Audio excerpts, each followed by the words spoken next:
So if you massacre tens of thousands of Iranians, so on the 40th day of their death, of their murder, for their memorial, obviously there's going to be memorials for tens of thousands of Iranians. So imagine the number of families and the number of people who knew these people that will be mobilizing to have the Chelom ceremony for tens of thousands of Iranians.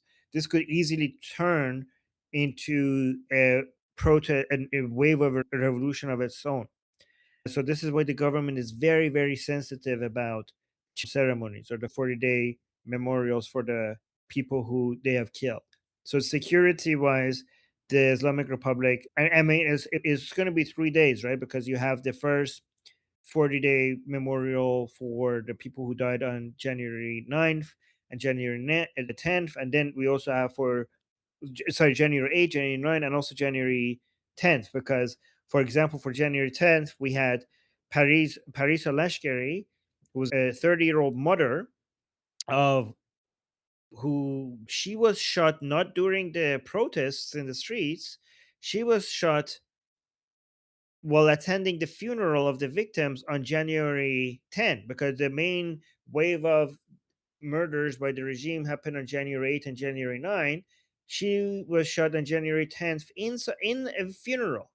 And she was shot once and she was injured and she was asking for help. And while she was asking for help, she was shot again and she died there. And they had her memorial. And I went through some of the other people. One person was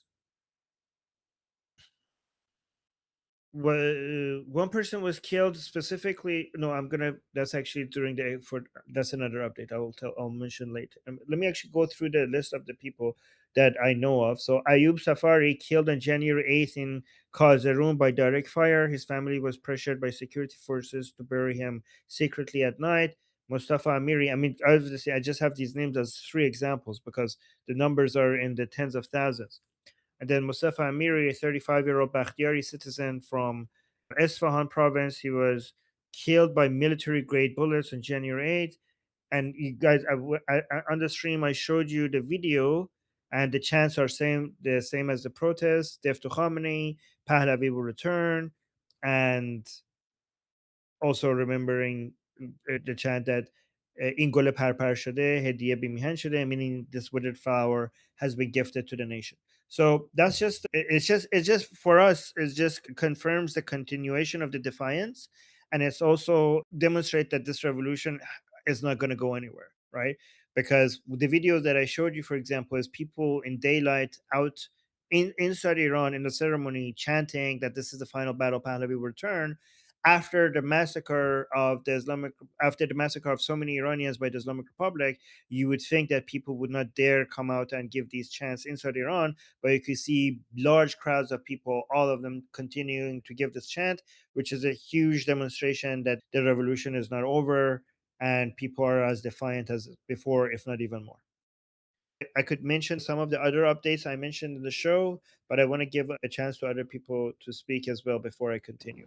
And guys, again, if you want to ask any questions regarding the upcoming war as well, feel free to raise your hands. Yep. So my actual question is, if it's okay, financially for the day after and days after, I know that the US has some IRGC money sanctioned. Have we seen anything in the news about people releasing those sanctions? What money will be? I'm sure there's not going to be much money left, but it's going to take a lot of money to rebuild Iran. Are there Oh, any, currently any companies doing fundraisers? Is there any sort of plan, grassroots or otherwise? after the Islamic Republic falls and Iran is free, is there, where's the money, where the money comes from to rebuild Iran? Correct. Okay. So obviously the first source is going to be the oil and gas of Iran that we're now going to be able to sell on the global market at the fair price instead of the unbelievably low discounted price right now that the Islamic Republic is selling to China. And all of that money is now actually going to be spent on building Iran rather than trying to destroy Israel. So that's going to be a huge source of funds to rebuild Iran. I mean, also, BT, the money that we're talking here is in hundreds of billions. So, like, fundraising is not something you could do to rebuild the country. Like, fundraising might be something you could do to help in an individual or like many individuals, but it's not going to, like, for rebuilding a country, it's not even going to make a dent, right? So, but something that will is tourism at some point. And so I think the main source is going to be oil and gas. Second main source is going to be investments flowing into Iran like crazy, because a lot of people would want to take advantage of the fact that a new opportunity for investment just opened to the rest of the world. So they want to, people are going to try to get in faster than people before them before the prices rise. So you would, a lot of investors around the world will understand that there's a lot of potential in Iran, and pretty soon prices will rise because of when capital flows into a nation. At the beginning it will be cheap, but as more capital flows into Iran, things are going to be expensive. So savvy investors are going to try to get in faster than other people. So there's going to be a tsunami of investments. We can manage to create stability, and this is why it's very important for us to have Princess of Pahlavi. Then that will be a major signal to investors everywhere to come back to Iran and rebuild. So that's another major source. Tourism is going to be a major source. One way people need to look at wealth is that wealth is not a constant variable that flows from one place to another. Wealth is generated. Wealth is not something that has to just flow into a society. It could be generated in a society through technology and through human capital and technology. So for that, you need to rebuild the private sector in Iran. Right now, the private sector in Iran is very, very weak because it cannot compete with the IRGC that has dominated and monopolized many industries in Iran. And it doesn't even let the private sector compete with it. So, other than the wealth that is coming out of the ground in the form of metal and oil and gas and other natural resources, and the wealth that is going to be pouring in from outside through capital investments and tourism, there is a wealth that will be generated.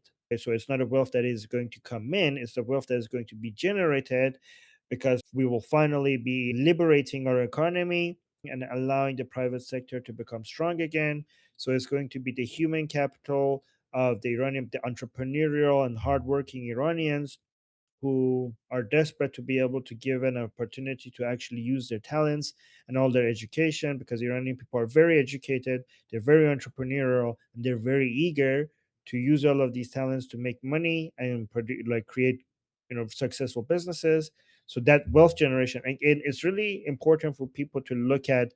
They need to update the way they look at the economy from a mercantilism perspective to more of an Adam Smith perspective, like, modernized, like, because a lot of people are so behind, they look at economy as if it's a pie, and that there's a limited amount of wealth, that if you take some of it there's less left. They don't understand that economy, the pie can grow, and you can make the pie bigger through the private sector. And for that you just need to just allow your people to do their thing. So basically, sometimes for creating wealth, you just need to do less.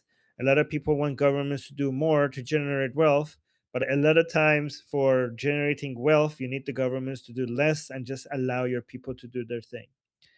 All right. So I don't know if that, BT, does that answer your question?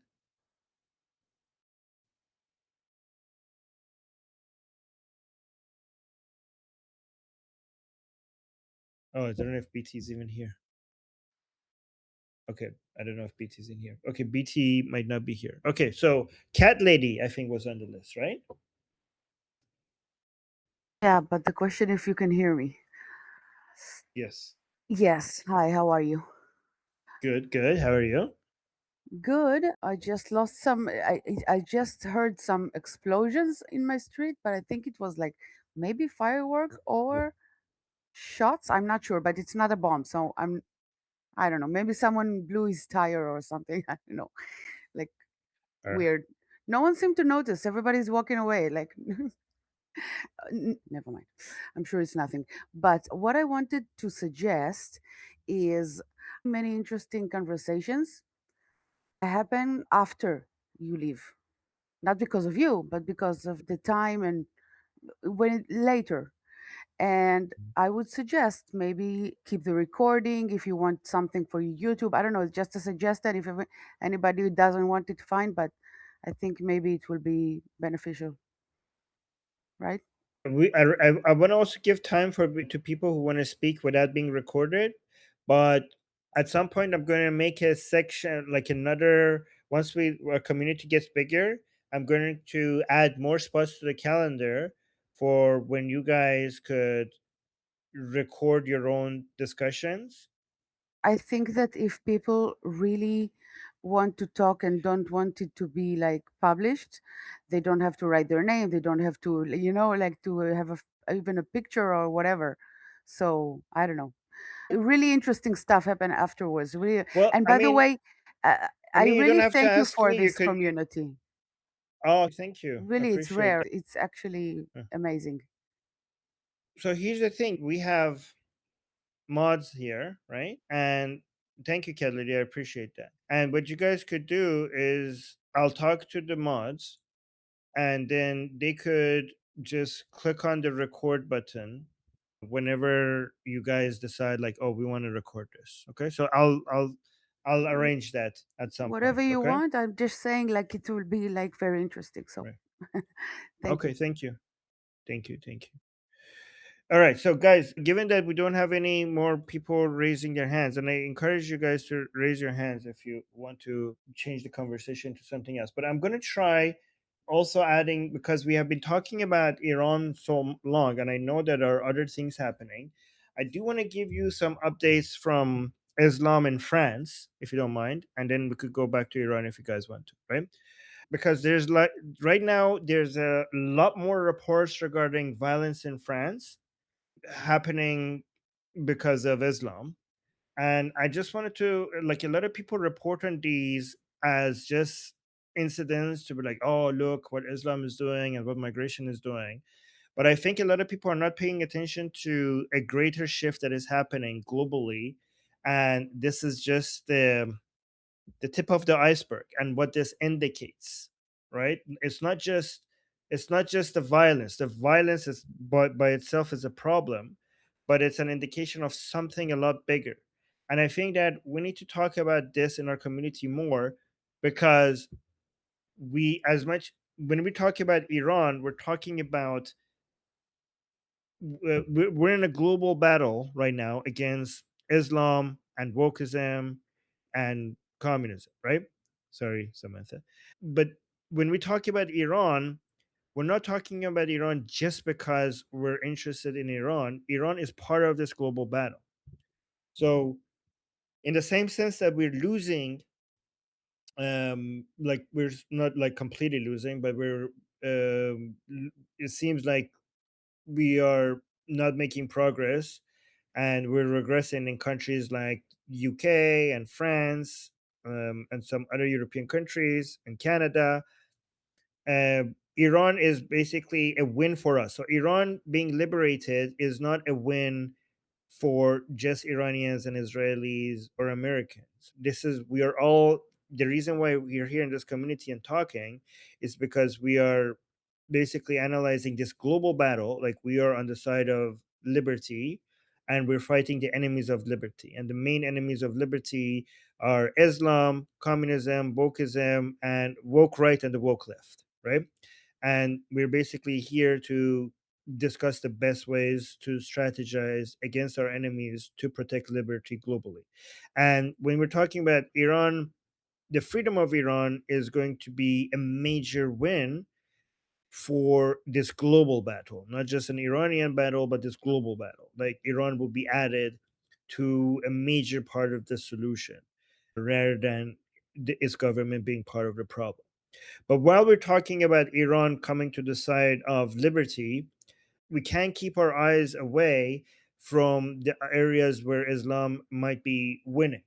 And I know, like, talking about violence by Muslims in France, the way that people discuss it is usually a good way to bring attention to this, and it's really, I mean, I say clickbaity not as a way to attack it, because we do need to create attention to this, but I just want to go a little bit deeper, not just surface level talking about, oh my god, Muslims violence, because it's hard to explain to people how, because violence, I mean, you seeing women getting raped or people getting stabbed, if you say the problem is bigger than that, people think that you might be belittling the victims of this violence, but I'm not. I'm going to try to convince you that I'm not, right? So some recent events that just happened is that a French woman was punched in Paris in the subway.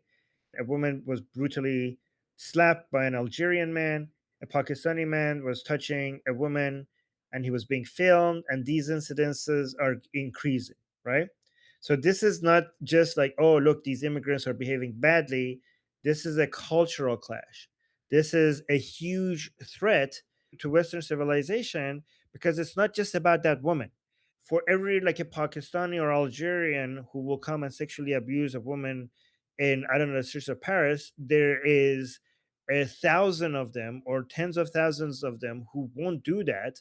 So for that, that basically challenges the very fabric of that society, you know. So for example, if you have population A and population B, and population B is 2% of your total population, but its culture is inferior to population A, if you could show that, for example, crime rates and sexual abuse is higher in population B, then it shows that, to me at least, it shows that even among the ones who are not causing sexual violence or committing crime, they have inferior values. So higher crime rate doesn't mean that the ones who are not committing crimes are okay. To me, higher crime rate means that this population on average has inferior values, which the result of it is that some of them, so for example, if in population A 1%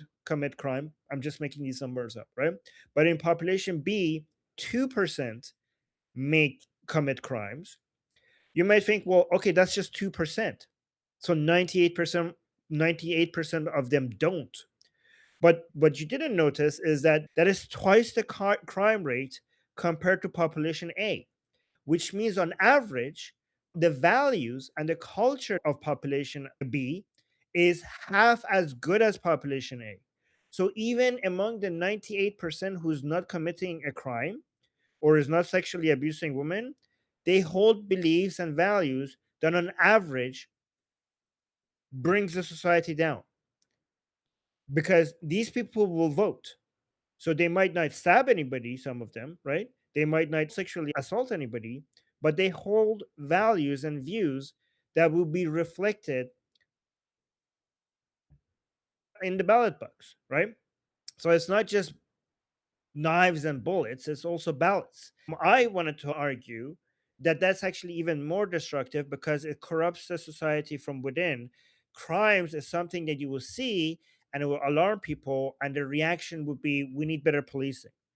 But even if you manage to get better policing, you're basically, it's like your entire hand is infected, and you're just putting band-aids, like you banded here, banded here, banded here, but the problem is deeper within, like the infection is spreading into your veins and you're just putting band-aids on it. And people need to see this as a cultural clash. If people treat this as a security threat, then they're going to just be asking for more security, and they're not going to see how everything that is made their societies better is being taken away from them slowly from within. This is more severe than, a lot of people try to measure things in economic value. And as somebody whose degree was in finance, I tend to do the same. But culturally degrading a society, its economic outcome is very delayed and it will not be immediately measured. So, for example, if you bring a lot of migration into your country, the economic benefit from that might be in the short term more immediately observed because now you have more cheap labor.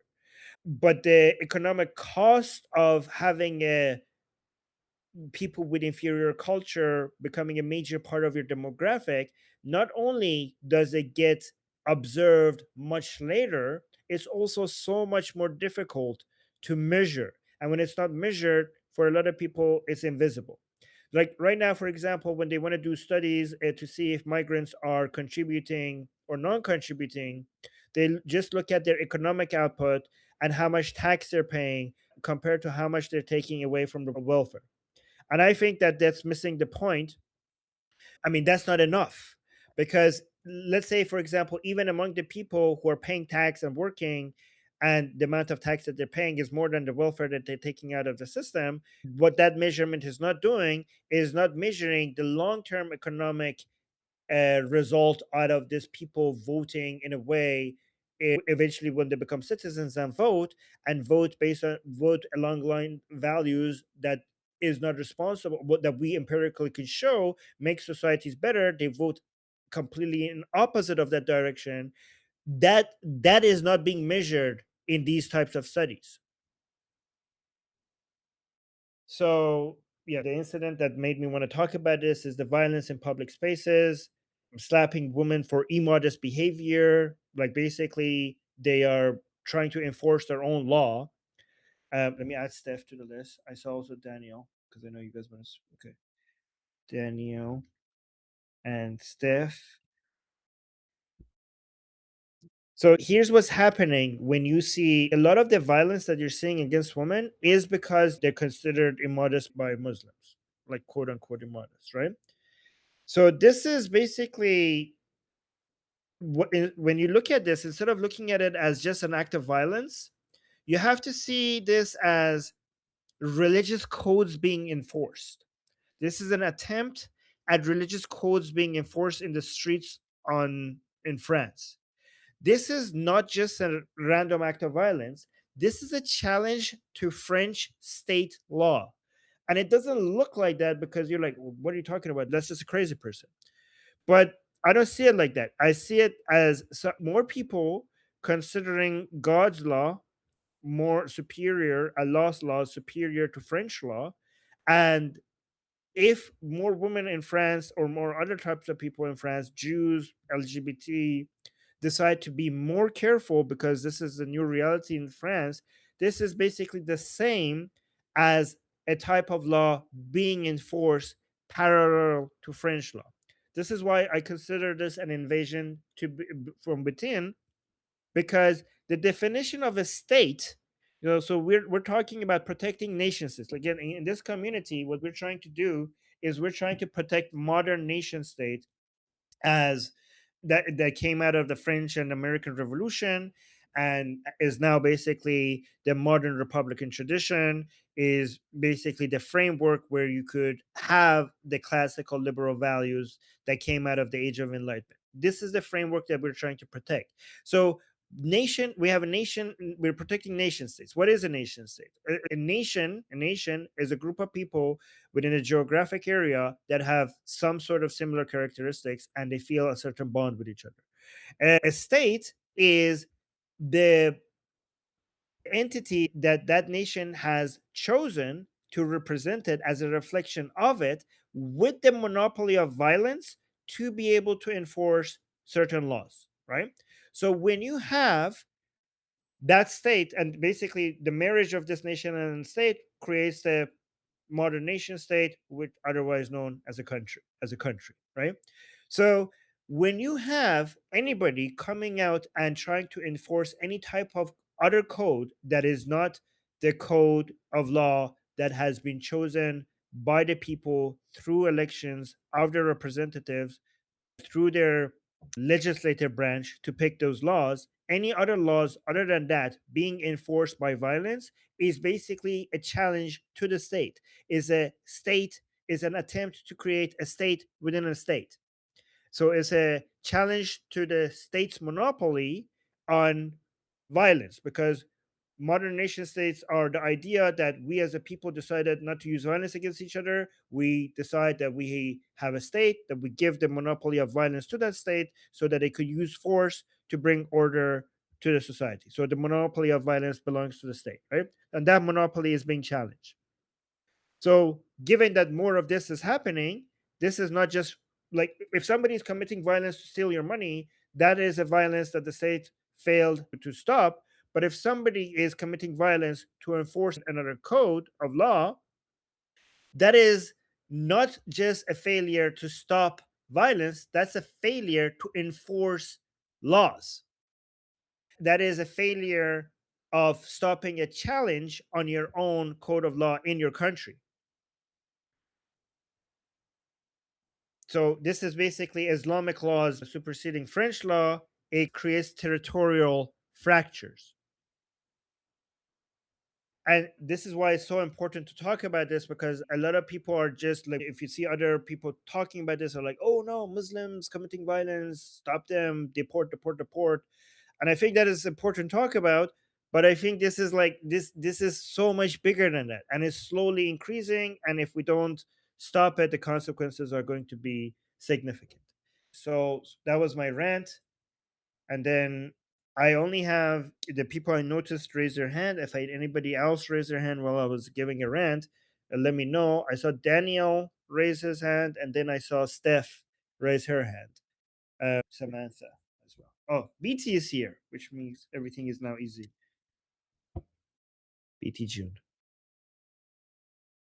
Rundown of the list you have so far. I do have Danny, Steph, and Samantha. Or was it Daniel Dome? Daniel Dome. It was Daniel Dome. Yes. And prior to that, are you already caught up? Yeah, that's it. That's all I have. Okay, very good. So next, Daniel Dome. Hi, good evening. Hope today you can hear me. Yep. Is it work? Yes. Armin, connected to what you said, I'm just like curious, what do you think of the system where you have like a court, like a jury, but as well, I believe it's similar to what we have in Israel, but in the US, like sometimes if you did a crime, but you could bring a better lawyer, so eventually they will do some loopholes in the law, and your crime wouldn't be considered as a crime, and so you will not be charged for stuff you did. So I'm just asking, what do you think of it, and is there any practice that could avoid such cases? Right. So I think Well, that let me just give you an example. Well, it's a pretty extreme one, but in Israel, we had a situation where an Arab raped a 10-year-old girl and eventually got like, when you don't go to prison, but you get like, if you do it once again, so then you will go to prison. Parole, right? I'm not sure what, how? Al tnai, parole. all Thank right. you. So actually, a woman judge gave this to a rapist, and that's what it was. Right. So when you have different people getting different treatments in a country, but in front of based on the law, like you have basically this violates one of our the core values that we defend here in this community, which is equality before the law, right? And even if you have the same law for everybody, if you have different levels of ability to defend yourself, even with the same law, you're not going to have equality before the law. This is why the governments are supposed to provide people who can't afford a lawyer with lawyers. And obviously, that's not going to be as good as the lawyers that rich people could afford. And again, even though we are trying to create a situation where people are completely equal before the law, you can never, because of disability, like you cannot stop people from hiring their own lawyers. You're not going to ever get to a complete equal opportunity situation. However, you could basically attempt to get there as close as possible, like to get there as close as possible, right? So, how do you achieve that? By the way, guys, so one thing that a lot of people on the far left get wrong is that they aim for equal outcome, but which violates classical liberal values. Classical liberal values looks for equal opportunity. The most important equal opportunity that we believe in when it comes to classical liberal values is equality before the law, right? And at least I attempt to make it as equal as possible, right? Obviously, the most important part of that is that one law for everybody, but the second part of that is how do people get to defend themselves when they are charged, and how could we equalize that as well? So this is where I think the capitalist model and limited governments shines, right? Because one thing a limited government model does is that it saves the government a lot of money to focus its revenue on places where it's supposed to be involved, right? So again, like a lot of people think that people who want limited government, they want a small government. I don't want a small government. I want a big government, but a limited big government. I want a big government that is rich to focus on the play areas that is best at, right? I want my government to have a giant army. I want my government to have a giant police force. I want my government to have a really good court system.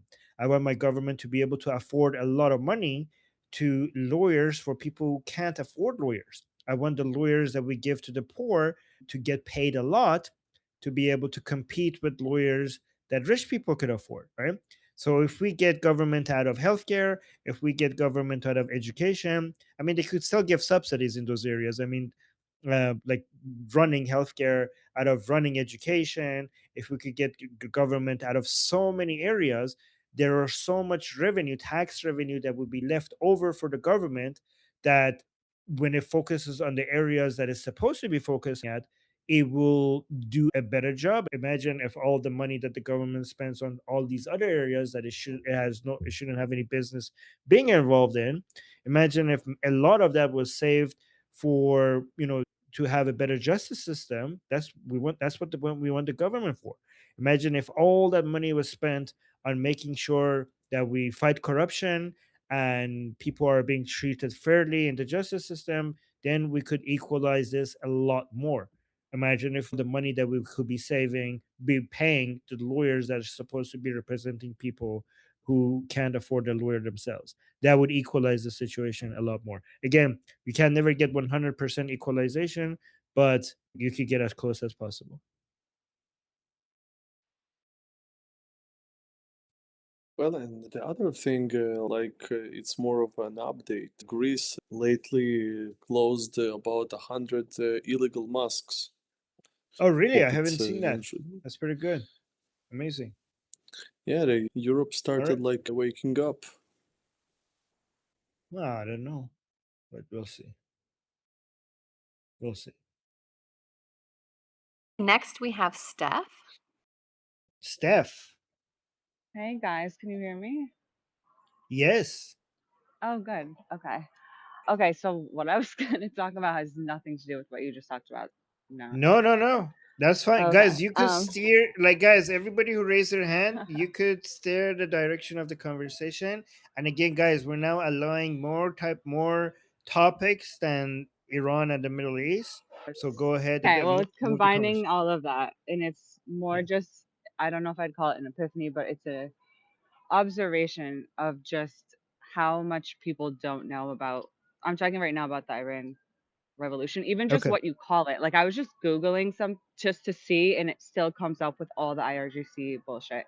And as someone who grew up in Connecticut and has lived abroad and know so many people all across like the world, none of them know like I didn't know either, but none of them know like the basics. And so I'm having this epiphany after watching like people lie about Israel for 2 years. I also didn't know that you could do that so easily.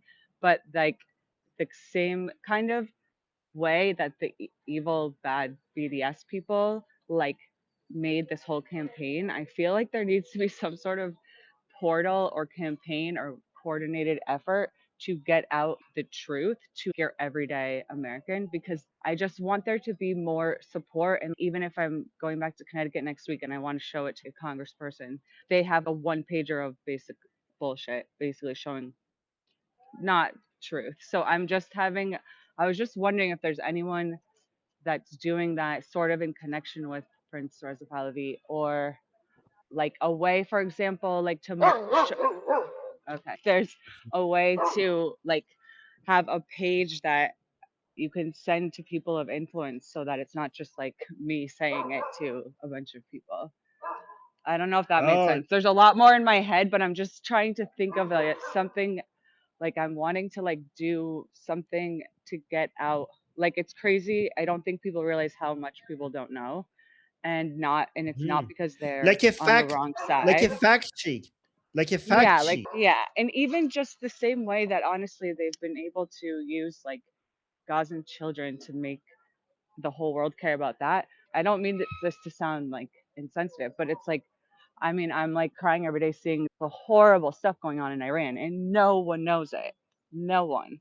People should be seeing that in their inbox. They should be seeing these young people like that forced confession, and just like there's just so much evil going on that's not being shown.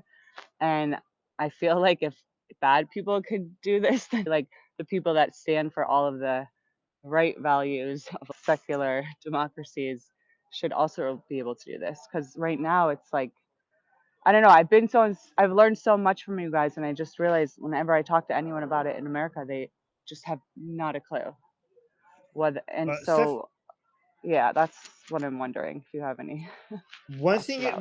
one other thing you could do is you could bring them here to this community. The problem is everyone's so busy. Like everyone's so busy all the time. I just like want, for example, this week several people asked me to send them stuff, and I'm like, okay, so if I send them your 8-hour stream, they're just not going to watch it. And I know this just from the last 2 years of trying to tell people about Israel stuff. So that's my only thought, is like I wonder if there's some way to like have a portal or some sort of website where you have the information that can be easily like found by like your Yeah. average person that doesn't care, but they would care if they knew. Yeah, I don't know why he just kept letting his dog play with my dog, and then my dog just like lost it on him. Oh my god. Okay, so Yeah. yeah, that was All right. sorry. Boring. Yeah.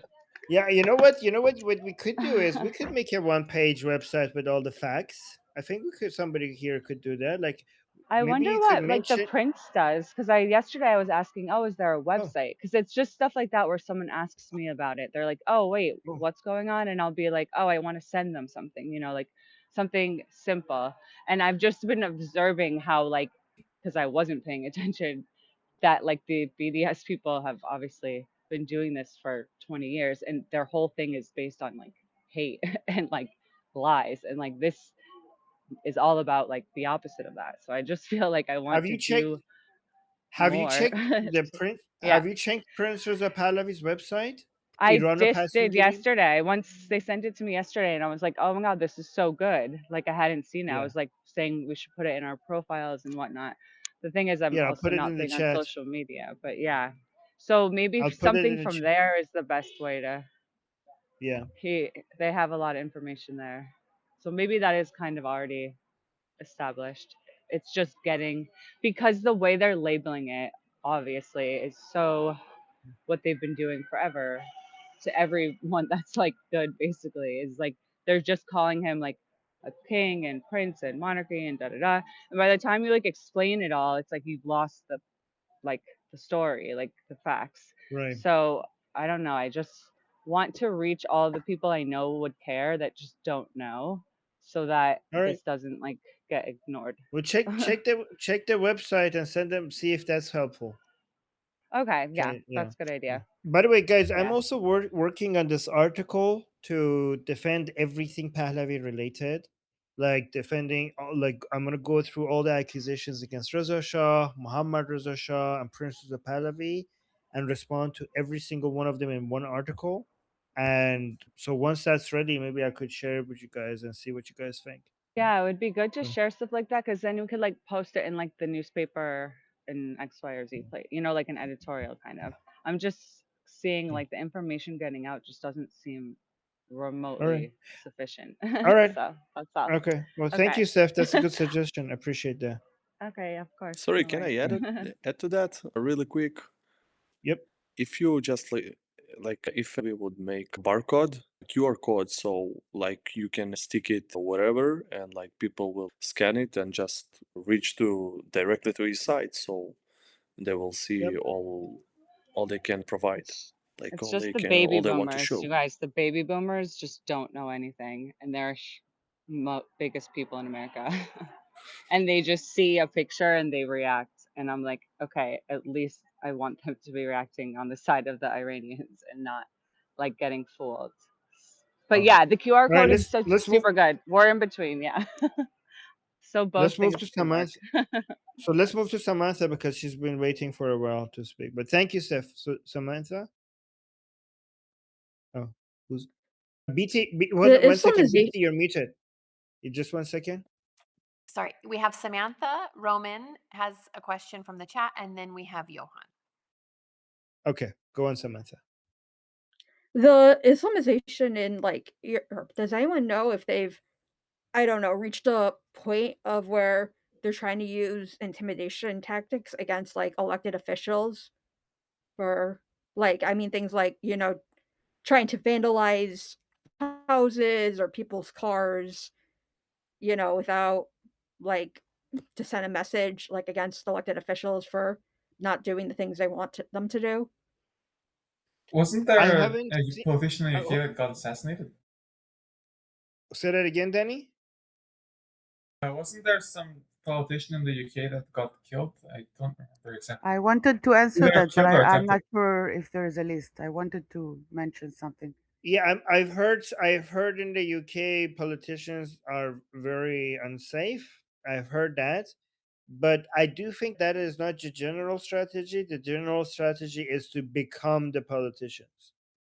You know what I mean? The general strategy is to change the demographic enough so that they could vote and get their politicians in. That is the main strategy. I guess that The would way make to. sense if you're in favor of voting, that you would want to.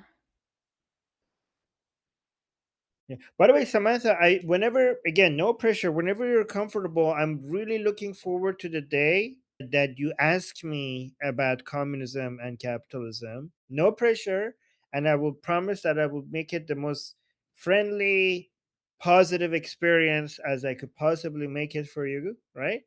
But whenever you feel comfortable to ask me, like challenge capitalism or defend communism, and then see maybe I could respond to it.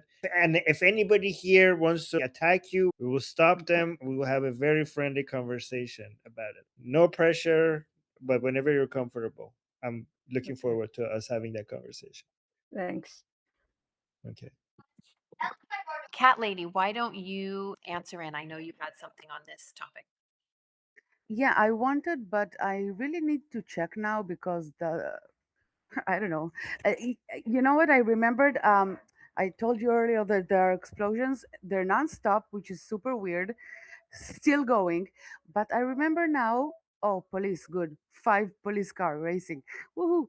Where are you? In I'm in Israel? Israel, but I remember that in 2 weeks there is Purim, and there is this tradition of young punks to blow up some tiny dynamites every year in Purim, which are illegal.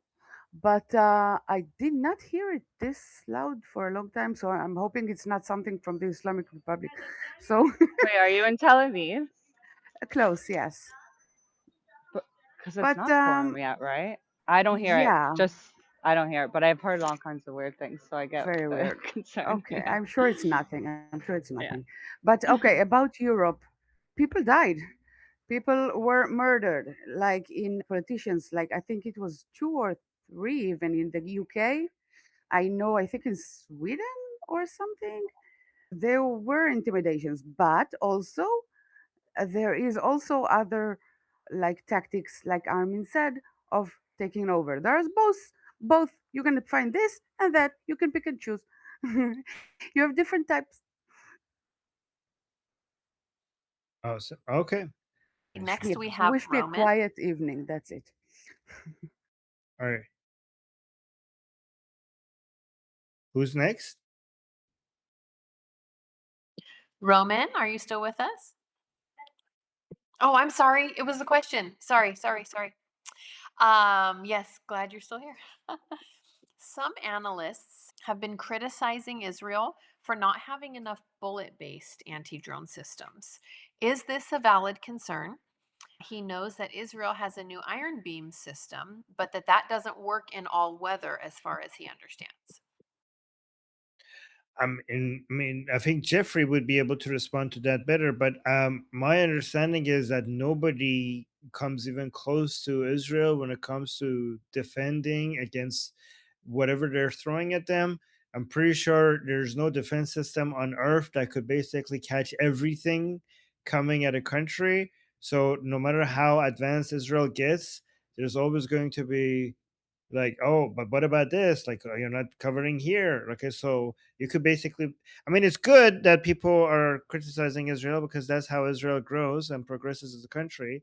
But looking from outside, I feel like I'm so impressed that I find it interesting that some people are complaining when it comes to Israel's defense abilities. But I know Jeffrey is more knowledgeable about this, so let's see what Jeffrey has to say.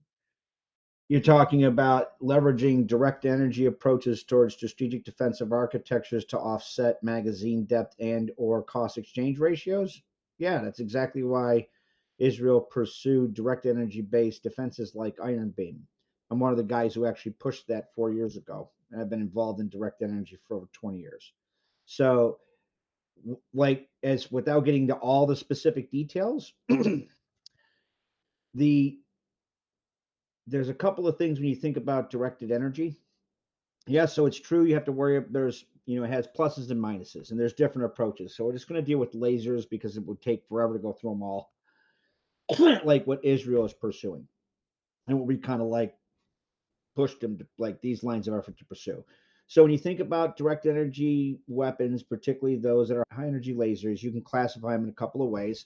One is the nature of the beam. So you have continuous wave lasers and ultra short pulse lasers, and they have different types of kill methodologies. Continuous wave laser keeps the laser on the target and kind of burns. It's a thermal structural kill. It burns, melts, and lights stuff on fire until the incoming missile or drone explodes or fragments or breaks up or whatever. Ultra short pulse is like it's like a laser machine gun, right? It's very high intensity over a very short period of time. This is all in class stuff. Those kill methodology is something called a thermal structural kill, which means the explosive outgassing that occurs at the surface of the target sends a kinetic shockwave through the target, and the target destroys itself. So ultra short pulse, and this comes into the question regarding things like magazine depth, how many like targets a particular laser can take out, or if you're dealing with adverse conditions like atmospheric aberration, thermal blooming, beam divergence, jitter control, if there's moisture and all this other stuff in the air. So ultra short pulse, the kill chain is very tight, right? And if you have that, along with some other things like adaptive optics or say artificial intelligence acting in the, I don't know, OODA loop decision cycle kill chain version of the via neuromorphic edge computing. In other words, you have the brain right on the gun and it sits there and can determine like look, analyze, shoot, look, determine if it needs to shoot again very quickly. Those things are very capable. So as it stands right now, the general defensive architectures looks for a hybrid approach to leverage both directed energy and or traditional more kinetic energy hit to kill interceptor defensive architecture. It means like Iron Dome, Arrow, those kinds of things, hitting a bullet with a bullet. Some of them use explosives. That's a different story altogether. So yeah, I mean, one of the reasons we pushed, me and some other guys push for direct energy based stuff, is to sit there and offset the very strategy, the saturation approach that both the Mullah regime and their proxies like Hezbollah, which was and probably still is the most heavily armed terrorist organization in the world, and prior to Israel's shaping exercises in the past 4 years, possessed over 120,000 rockets, mortars, and ballistic missiles of various types, ranges, and accuracies and yields, so that you weren't overwhelmed. Yeah, I mean, what can you use regarding direct energy to offset some of the adverse conditions? Unclash, you have things like free electron lasers, which can, that's a different type of, so that's, I remember we talked about one of the ways you can classify them as a type of beam. The other one is a type of pumping methodology. So you have chemical pump lasers, both open and closed cycle. You have free electron lasers, solid state lasers, something even more sexy is quantum lasers that are coming online. Free electron lasers are able to sit there and vary their wavelength very quickly, which means that they can sit there and find ways to punch through inherent atmosphere. It's why free electron lasers are, looked at by the Navy. Adaptive optics allows you to sit there and change the nature of that wavelength very quickly so you can, maneuver through clouds and stuff. I'm not going to get into too much stuff. I'm just saying this is all open stuff. So all that to say, direct energy is very much been pursued by the state of Israel to offset the saturation kind of attack approach that the Mullah regime and other proxies are trying to leverage to overwhelm Iron Dome and or Israel's broader integrated air and missile defense. Because everybody just says Iron Dome. Actually, Iron Dome is just the lowest tier of Israel's multi-tier defense system. You have Arrow, David Sling, all kinds of other things. Hopefully that helps a little.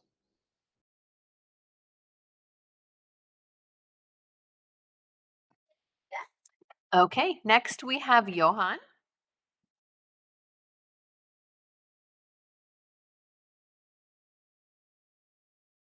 Johan?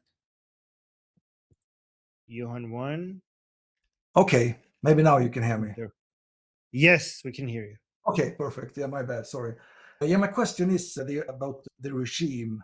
Like, what in their own mind is the best outcome to this? Oh, so the Islamic Republic's ideal situation after the Lion and Sun Revolution and United States and Israel's apparent upcoming attack on the regime, what do they think what would be the best outcome from Yeah, the Islamic Republic's perspective, right? we have to assume that they understand that a war would mean that they lose, and it will mean a regime change, right?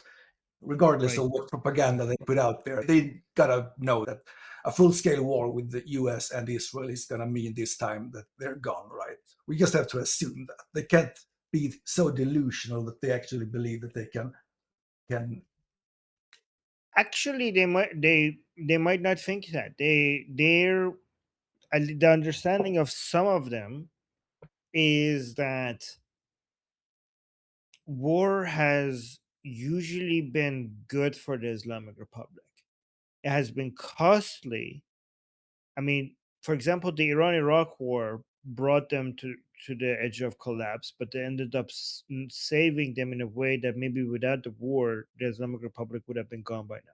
So their understanding is that there are blessings in war. And from their perspective, at least from the perspective of many of them, not all of them, is that there is no regime change from the air. I mean, and they're right about this, right? Like, you are not going to be able to do regime change by just bombing us from the sky. And their understanding is that Israel can't, and the United States doesn't want to send troops on the ground. There's going to be no boots on the ground because Israel can't and US doesn't want to. So they will come, they will bomb, and they will go back, and we will still be here and we will rebuild. That is their understanding, right? And not only that, once they fail to do a regime change, we use this as an opportunity to show, and guys, this is not my point of view, by the way. This is I'm just trying to say from the perspective of the Islamic Republic, that look, we're indestructible. Like, look at us. Like, the whole world has been conspiring against us for 50 years and we're still here. Like, and this was the one that everybody said that this is the end of the Islamic Republic and we're still here, right? But So the again, guys, currency is zero. How are they going to even pretend? Sorry, I don't get it. okay, well, I'll get to the currency. Okay, that's also a blessing in their perspective. Okay, I'll tell you Oh, why okay. that's a Then I blessing. definitely don't No, get it. I definitely don't get it. I'll tell you. I'll explain why that's a blessing. Um, the currency falling is not an issue for the Islamic Republic. Not having enough US dollars in their hands, that's an issue. The currency falling is actually a benefit for the Islamic Republic. I'll tell you why. The fact that the United States and Israel would not be able to do regime change just from the air, that's an actually correct analysis. This is why the United States and Israel's calculation is that we need the Iranian people for regime change. This is why United States calculation has changed Exactly. based on the number of people who showed up after the Princess of Pahlavi's call to action. Nobody expected this many Iranian people to show up into the streets. Like nobody expected. We didn't expect that. Princess of Pahlavi didn't expect that. The Americans didn't expect that. The Israelis didn't expect that. The Islamic Republic didn't expect that. That was insane. The number of people who showed up, right? So United States like, oh, okay, regime change is possible if we just remove the barriers from the I mean, Israel is convincing United States that regime change is possible if we just remove the suppressing forces, remove this obstacle from the Iranian people, right? So the regime looks at that, and the regime understands that this is what they're trying to do. They're trying to come here. They're trying to encourage the Iranian people to come into the streets.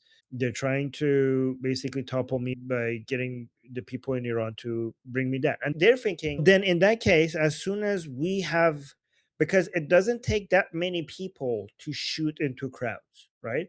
The military costs associated with shooting into a crowd of unarmed people is very low compared to going to war with another armed army, right? So they're like, as long as we can maintain enough firepower, when people show up into the streets, we just shoot them, then we're going to be okay. They could come out into the millions, into the streets. We will shoot them. We will kill tens of thousands of them. We haven't even brought out our other, like, we could like drop like a chemical bomb in the middle of them at some point. Like, we haven't even used, like, we could basically bombard villages or towns if we like, we haven't done that yet. We could actually level up, the amount of suppression, and we could continue going forever. And these are unarmed people. Even if there are high numbers of them in the streets, they're not going to be able to topple us. And I'll tell you what's the miscalculation here, because there's a third element that basically makes all of this wrong. What Steph was mentioning regarding real, like the currency falling, to from the Islamic Republic's perspective, they want the real to fall. The reason why this time around the real falling was a challenge to them is different from other. So here's the thing, because the Islamic Republic's revenue is in US dollars and their cost is in real. So think about it from an Islamic Republic perspective, the real falling and the Iranian people getting poorer means that they get stronger. This is why the Islamic Republic is so weird, because it's unlike other dictatorships. Other dictatorships, even though they're not democratic, they still benefit from their people prospering and getting richer. Because even in dictatorships, you need some level of you need your the richer your people get, the more satisfied they become and the more stable you become as a state. But in Iran, it's the opposite, right?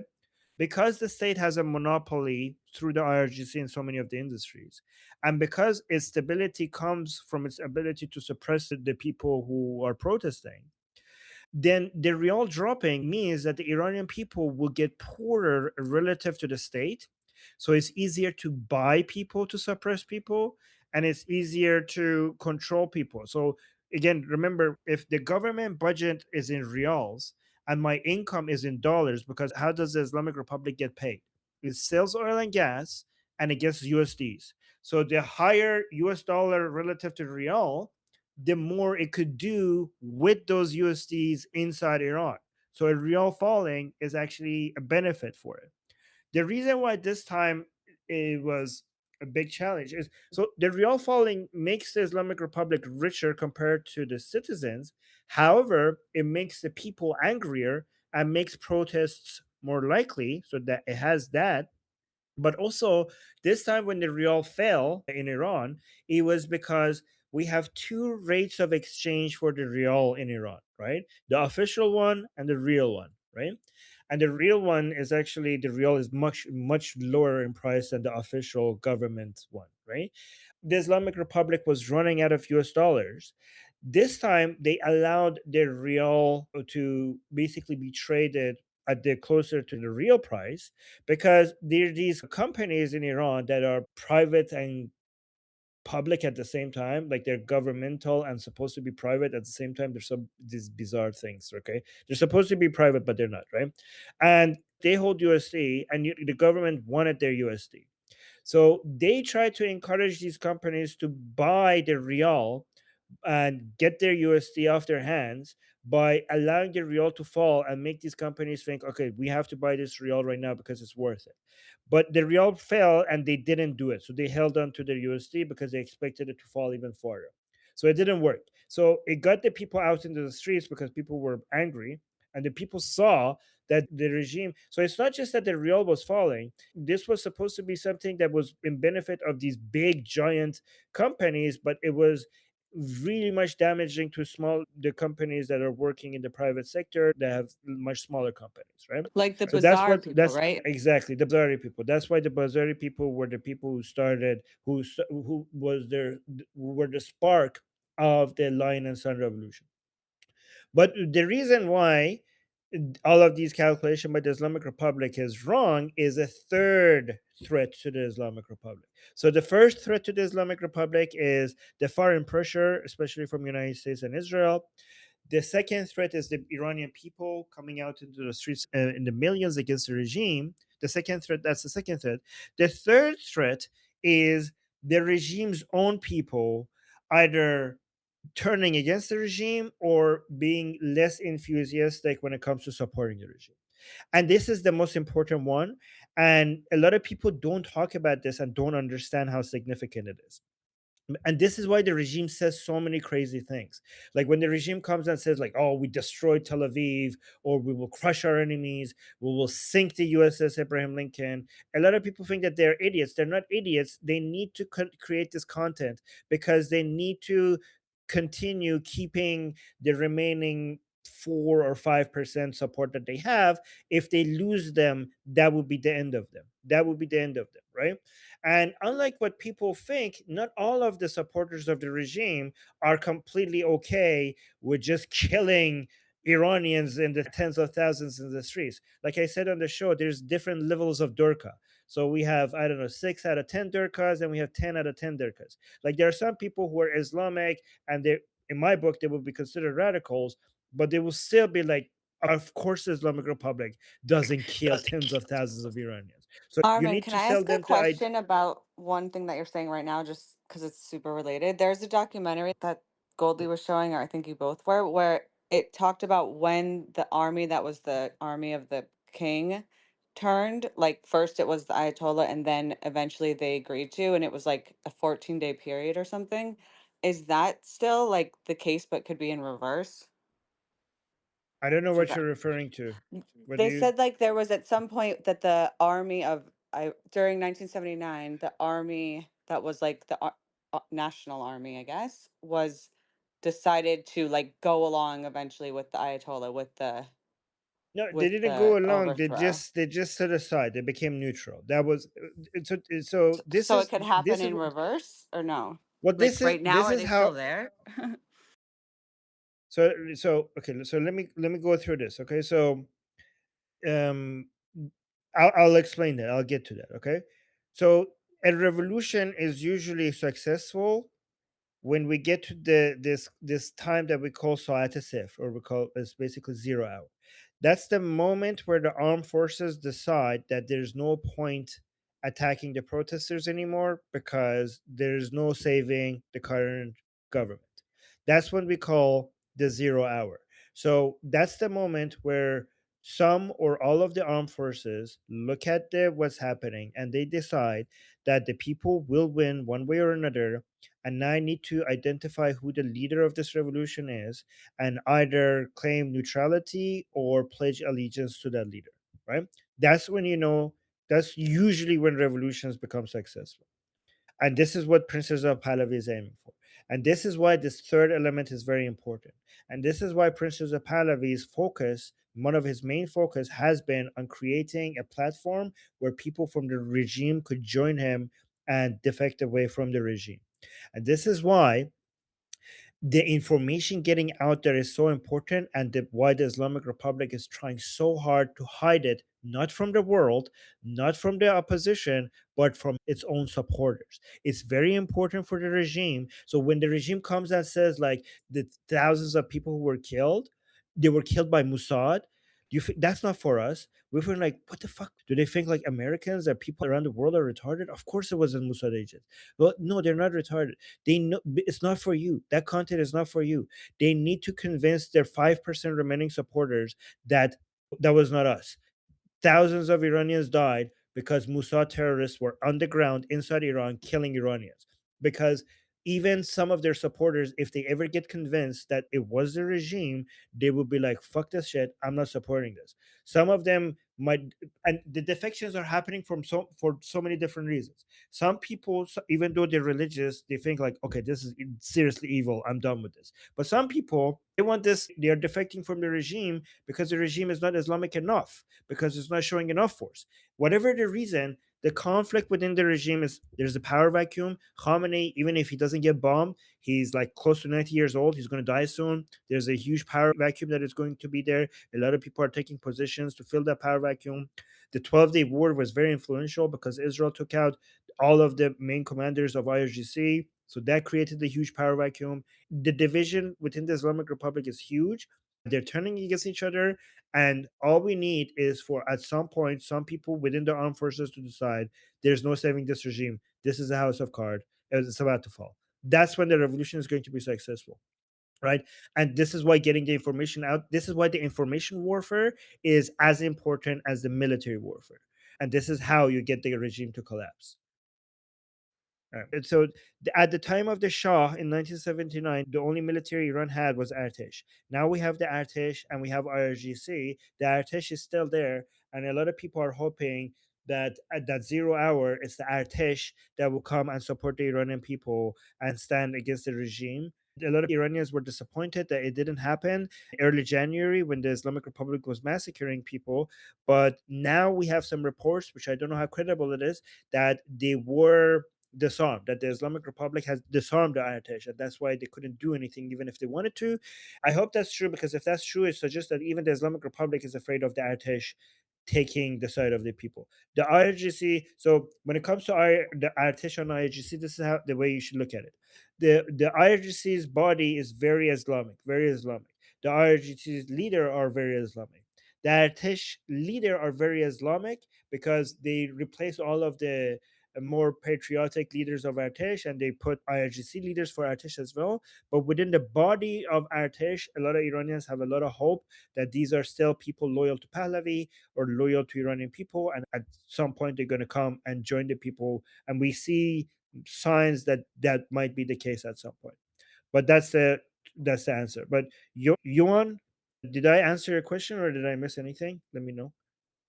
Yeah, I think you answered it. I do believe that if they think that United States cannot make a regime change happen, they are gravely mistaken.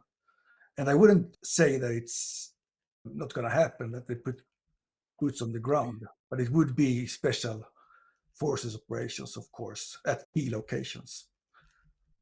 Not going to try to control the whole country, just maybe that would be key locations. So quickly, to just add one thing to that before, sorry, BT just turned longer. I think it was very important that I explained all of this, but just one thing. I agree that if Israel and or United States, they kill Khamenei, they kill all of the main heads of the three branches of government, Pezeshkian as the president, head of the executive, Ejei as the head of the judiciary, and Ghalibaf as the head of the legislative, the speaker, the head of the parliament, and they also take out the people from the Shuraya Aliyah Amniyat Milli, which is the council, the Security Council, the Nation Security Council. If they kill those people through a bombardment, and then if they take out the main IRGC bases, and the besieged bases, I think that will cause the fall of the regime. If they kill these people and take out some of these bases, I think the level of chaos and I mean, there's no the main and also Rodon. Rodon. If they also kill Rodon, they will all be running around like chickens with their heads cut off. It will be so chaotic. They wouldn't even know what to do because the orders are not coming, not But the US communicate with doesn't each want it to other. be like that, right? Like, can the US and Israel wants. Israel work with those people that you talked about, that whole group of people that's there, that was there before? Do you think they would do that, or they wouldn't? It wouldn't. You don't do. We wouldn't trust to do that. Like that army you were talking about. Like if the US had a partner on Yeah. the ground and Israel had a partner on the ground, separate from Mossad, but Israel has a actually lot of like to Mossad hand power. agents. Yeah, but I mean, like Israel, the actual official army, somehow someone in charge could be like a partner so that there could be like less of that craziness that you said. well, Because the the people in US charge does not want that. yeah, the people in charge are the same as the IRGC, so there's not that much hope in those in charge.